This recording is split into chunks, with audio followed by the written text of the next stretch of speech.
आपसे शुरू में किया था। यूं पाकिस्तान ने एटमी ताकत बनने के बावजूद इसका ऐलान नहीं किया। कई साल गुजर गए।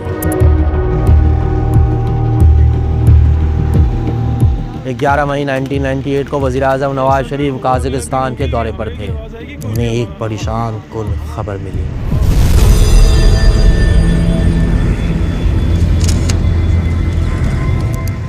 Today at 15:45 hours, India conducted 3 underground nuclear tests in the Pokhran Ray.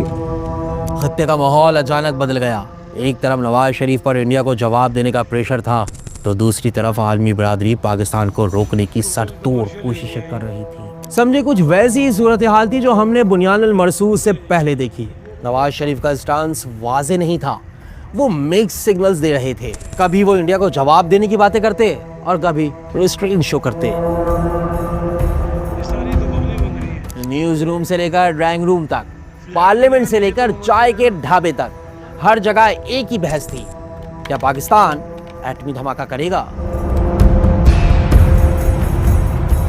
साबिक वज़ीर इत्तलात मुशाहिद हुसैन सैयद बताते हैं कि 19 मई को भारतीय नायब वज़ीर आज़म ने पाकिस्तान से मुताल्लिक एक धमकी आमिज़ बयान दिया, जिसमें नवाज शरीफ ने कहा कि अब हमें फौरी जवाब देना होगा। वज़ीर आज़म का माइंड क्लियर हुआ तो सर्विसेज चीफ से मशवरा किया गया। एक चीफ ने हामी भरी, एक ने मुखालिफत की और एक ने न्यूट्रल स्टांस लिया। उधर America carrot and strict policy से पाकिस्तान को एड ऑफर कर रहा था, तो सैंक्शंस की धमकियां भी लगा रहा था, लेकिन पाकिस्तान डट गया। 27 मई की रात अमरीकी सदर बिल क्लिंटन ने पाकिस्तान को रोकने की आखिरी कोशिश की।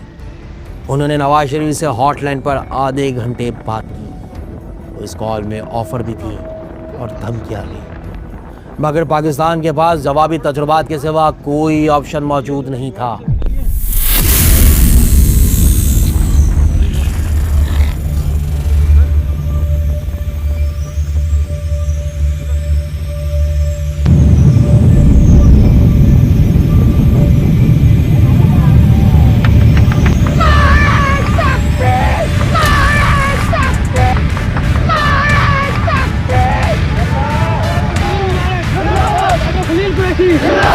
As a self-respecting nation, we had no choice left to us.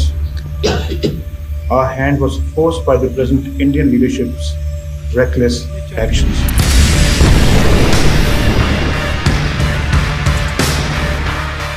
Pakistan इस्लामी दुनिया की वाहिद एटमी ताकत बन गया। डॉक्टर अब्दुल कदीर खान पूरी कौम के अनडिस्प्यूटेड हीरो और कायद-ए-आज़म के बाद सबसे ज़्यादा पसंद किए जाने वाले शख्स बन गए। उन्हें मोहसिन पाकिस्तान का लक़ब दिया गया। लेकिन सिर्फ 6 साल बाद वही मोहसिन पाकिस्तान सरकारी टीवी पर कौम से माफ़ी मांग रहा था। मगर क्यों? ये इस कहानी का सबसे सैड पार्ट है।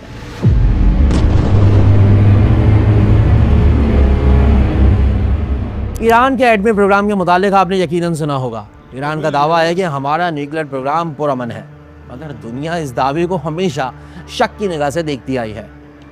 ये मसला कई साल पुराना है। इसी सिलसिले में इंटरनेशनल ऑब्जर्वर्स के एक ग्रुप ने ईरान के न्यूक्लियर प्रोग्राम का दौरा किया। उनको वहाँ हाई इनरिचमेंट के सबूत तो ना मिले, लेकिन जो उन्होंने देखा वो कम शॉकिंग नहीं था। ईरान के शहर नतंज में मौजूद न्यूक्लियर प्लांट में जो सेंट्रीफ्यूजेस मौजूद थे, उनका डिज़ाइन नेदरलैंड में यूरेनिको लैब के सेंट्रीफ्यूजेस जैसा था। जी हाँ, वही लैब जिसमें डॉक्टर साहब काम करते थे और जिसके डिज़ाइन वो अपने साथ पाकिस्तान ले आए थे।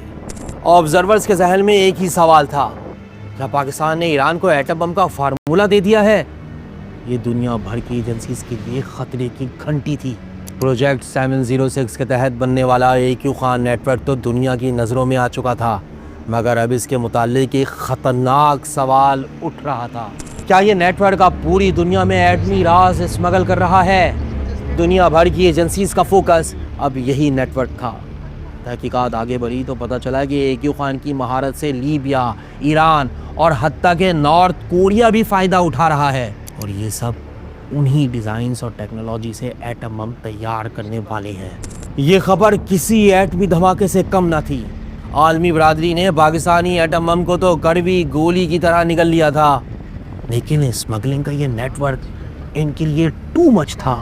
पाकिस्तान में इन दिनों परवेज़ मुशर्रफ की हुकूमत थी। वो वैसे भी अमेरिका की हर आहट पर दौड़े चले जाते थे।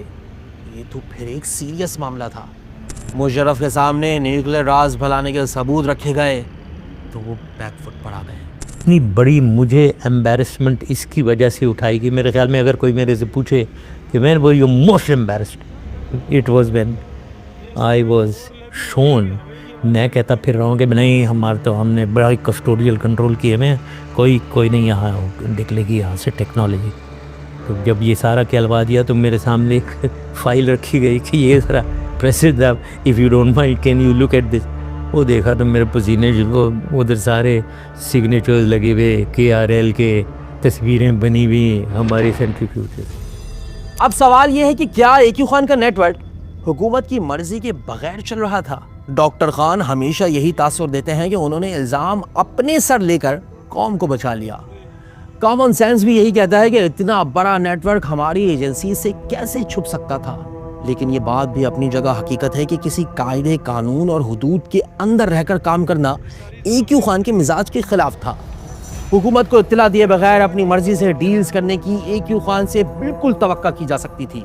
बाद में अब्दुल कदीर खान साहब एक तरह से अपने नेटवर्क को जस्टिफाई भी करते नजर आए। लेकिन डॉक्टर साहब, आप अगर मुशर्रफ की जगह होते और सारे अमरीकी और बाकी दुनिया के लोग उठ के वो सारे प्रूफ्स आपको ला के रख देते, ईरान के मामलात के, लीबिया के मामलात के, कोरिया के मामलात के, आप क्या करते उस वक्त? मैं ये कहता कि हमने ना ही NPT साइन किया था और ना ही NSG न्यूक्लियर सप्लायर्स ग्रुप, और ना ही NPT। We were under no obligation, हमारे ऊपर किसी किस्म का फ़र्ज़ नहीं था, कोई जिम्मेदारी नहीं थी कि हम अपने न्यूक्लियर प्रोग्राम के बारे में किसी से बात करें। हम आज़ाद थे। हकीकत जो भी थी, इस कहानी की एंडिंग बहुत डिप्रेसिंग थी। रियासत ने शॉर्टकट ये निकाला कि AQ खान अपनी गलतियों का एतराफ़ करें और पाकिस्तान एटमी फैलाव के इल्ज़ामात से जान छुड़ा लें। और ये एतराफ़ी बयान अखबारी स्टेटमेंट नहीं बल्कि TV पर कौम से खिताब में दिया गया। The investigation has established that many of the reported activities did occur and that these were inevitably initiated at my behest. In my interviews with the concerned government officials, I was confronted with the evidence and the findings, and I have voluntarily admitted that much of it is true and accurate. Abdul Qadeer Khan साहब को पूरी कौम के सामने शर्मिंदा होते हुए और माफ़ी मांगते हुए और अपने जराइम का इकरार करते हुए देख के ऐसे लग रहा था कि जैसे किसी ने आपके बाप को बिठा दिया उस स्क्रीन पे और आपका बाप अपने बच्चों के सामने माफ़ी मांग रहा हो। It was heartbreaking. मैं उसके मेरिट डिमेरिट पे नहीं जा रहा हूँ सामा, please, I am just telling you how I felt. मेरे जज्बात क्या थे? जज्बात ये थे, बिल्कुल ये जज्बात थे कि जैसे मेरे वालिद साहब को किसी ने घर के अंदर सब बच्चे हों, बच्चे पोता पोती नवाज नजी, और घर का बाप जो पेट्रन होता है उस वजह डाइनिंग टेबल आगे बैठे और सर झुका के सारी फैमिली के सामने माफ़ी मांगना शुरू कर दे, तो क्या जज्बात होंगे? एग्जैक्टली वही जज्बात थे, हार्ट ब्रेकिंग, अनबिलीवेबल।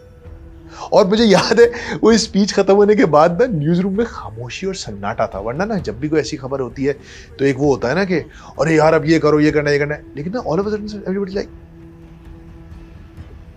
सोग की सी कैफियत थी। मतलब सिर्फ मैं नहीं फील कर रहा था, सब के सब शॉक, डिसबिलीफ और सोग की कैफियत में। One of the most strangest days of my journalistic life. Doctor Abdul Qadeer Khan को जराइम के एतराफ़ के बाद सदारती माफ़ी दे दी गई और इनको घर में नज़रबंद कर दिया गया। मुशर्रफ खुद पर तनकीद के जवाब में कहते हैं कि उन्होंने तो अब्दुल कदीर खान पर एहसान किया, वरना उन्हें दुनिया भर में मुकदमात भुगतने पड़ते। मैं कहता हूँ मैंने तो इन्हें बचाया, he should be thankful to me. मैंने इनको छोड़ के रखा हुआ, घर में सिक्योरिटी भी दी हुई थी और ये कोई हाउस अरेस्ट में नहीं थे। ये भी गलत अगर कोई कह रहे हैं, ना गलत कह रहे हैं। He was allowed to go anywhere except security provide for his own safety. लेकिन AQ खान की राय इससे यकसर मुख्तलिफ थी। मुशर्रफ कहाँ से मेरे मोहसिन हो गए? आप जरा मुझे बता दीजिए कोई तख्ती लिख के मुशर्रफ कोई मेरे मोहसिन थे। मुशर्रफ साहब तो मुझे CIA को दे रहे थे। आपको जमाली साहब से पूछ लीजिए कि CIA के जहाज़ खड़ा था, मुशर्रफ साहब ने कहा कि जमाली